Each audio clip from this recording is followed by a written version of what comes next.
Hello friends, welcome back to my channel hello S R kitchen. ఈరోజు మన recipe వచ్చేసి mutton fry. Restaurant కంటే మంచి టేస్ట్తో ఇంట్లోనే ఈజీగా ఎలా రెడీ చేసుకోవాలో చూద్దాం రండి. ముందుగా వీడియోలోకి వెళ్ళే ముందు మీరు ఒకసారి ట్రై చేయండి, ఎలా వచ్చిందో కామెంట్ చేయండి. ఈ వీడియో మీకు నచ్చితే లైక్ చేయండి, షేర్ చేయండి, ప్లీజ్ సబ్స్క్రైబ్ చేసుకోండి. ముందుగా మటన్ని 2-3 సార్లు శుభ్రంగా కడుక్కోవాలి. ఇలా కడుక్కొని పక్కన పెట్టుకుందాం. మనకి ఈ రెడ్గా ఈ ఎర్ర మటన్ అయితే మంచిగా టేస్ట్గా ఉంటుంది. ఒకసారి షాపులో అడిగి తీసుకోండి. తర్వాత ఒక కుక్కర్ తీసుకొని అందులో మనం శుభ్రంగా కడుక్కున్న మటన్ని వేసుకుందాం. నీళ్ళన్నీ వంచేసి మటన్ని వేసుకోవాలి. ఈ మటన్ అంతా వేసుకున్న తర్వాత మనం ఒక అర్ధ స్పూన్ పసుపు వేసుకోవాలి. అర్ధ స్పూన్ పసుపు వేసుకున్న తర్వాత మనకి రుచికి సరిపోయేంత సాల్ట్ వేసుకుందాం. ఒక స్పూన్ కారపొడి, మీకు స్పైసీగా కావాలంటే ఒక అర్ధ స్పూన్ ఎక్కువ వేసుకున్నా పర్లేదు. అలాగే 1.5 స్పూన్ అల్లం వెల్లుల్లి పేస్టు, ఒక 2-3 మిర్చి ఇలా నిలువ కట్ చేసుకొని వేసుకోవాలి. తర్వాత ఒక 2-3 రెమ్మలు కరివేపాకు వేసుకొని మొత్తం ఒకసారి తిప్పుకోవాలి. మొత్తం ఇలా కింద నుంచి పై వరకు ఒకసారి బాగా తిప్పుకున్న తర్వాత కొద్దిగా వాటర్ వేసుకోవాలి. ఈ ముక్కలు మునిగేంత వరకు వాటర్ వేసుకోవాలి. తర్వాత మనం కుక్కర్కి మూత పెట్టుకొని ఒక 6-7 విజిల్ వచ్చేంత వరకు వీటిని మనం కుక్ చేసుకుందాం.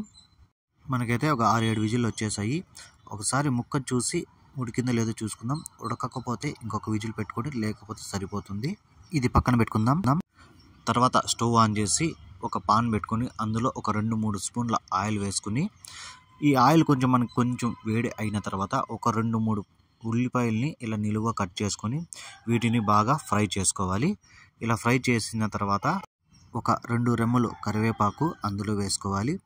తర్వాత ఒక స్పూను అల్లం వెల్లుల్లి పేస్టు వేసుకొని మొత్తం బాగా పచ్చివాసన పోయేంత వరకు ఫ్రై చేసుకుందాం. మనకు ఆనియన్స్ కూడా ఇలా బాగా గోల్డ్ కలర్ వచ్చేంత వరకు మనం ఫ్రై చేసుకోవాలి. ఇందులో పచ్చివాసన పోయేంత వరకు మనం ఫ్రై చేసుకున్న తర్వాత ఇందులోకి మనం మటన్ వేసుకోవాలి. మటన్ వేసుకొని మొత్తం కింద నుంచి పై వరకు బాగా తిప్పుకోవాలి.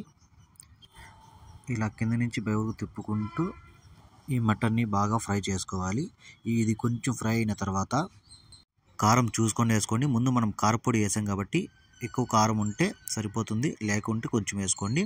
అలాగే ధనియాల పొడి, జీలకర్ర పొడి, గరం మసాలా వేసుకొని మనకి ఉప్పు సరిపోయి ఉంటే పర్లేదు, లేకపోతే తక్కువ ఉంటే మీరు రుచికి సరిపోయేంత ఉప్పు వేసుకోండి. ఒకసారి మొత్తం ఇవి కింద నుంచి పై వరకు బాగా ఫ్రై చేసుకోవాలి. ఇలా ఫ్రై చేసుకుని ఒక 2-3 నిమిషాలు మనం మీడియంలో ఫ్రై చేసుకోవాలి వీటిని.